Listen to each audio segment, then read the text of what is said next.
کچھ لوگ مالی تنگی سے، تنگ دستی سے تنگ آ کے چیخنے لگتے ہیں،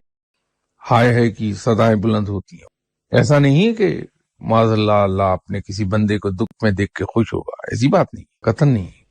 جس طرح سے اگر جسم کے ایک حصے میں کوئی پس پڑ جائے، ناسور پیدا ہو جائے، تو ڈاکٹر بڑی بے دردی سے اس حصے کو کٹ کر دیتا ہے، مانشتر چلاتا ہے، بظاہر لگتا ہے کہ بڑی بے دردی سے کر رہا ہے، ایسا نہیں ہوتا، وہ انسان کی بہتری کے لیے کر رہا ہے۔ تو وہ جو مالی تنگی کچھ وقت کے لیے آ جاتی ہے، وہ یقیناً ہماری بہتری کے لیے ہوتی ہے، اور جتنی شدید مالی تنگی سے اور جتنی شدید مشکل سے گزارے گا رب، اس کے بعد ملنے والا انعام اتنا ہی بڑا ہوتا ہے، اور انعام دیتا ضرور ہے۔ تو اس کو بجائے ہائے ہائے کرتے ہوئے اور واویلا کرتے ہوئے اس تنگی کے دنوں کو گزاریں، ہم ہنسی خوشی گزار لیں اور بڑے وقار اور تمکنت کے ساتھ اس مشکل سے گزر جائیں، اور اتنی خوبصورتی کے ساتھ کہ آپ کے نزدیکی ترین لوگوں کو پتہ نہ چلنے پائے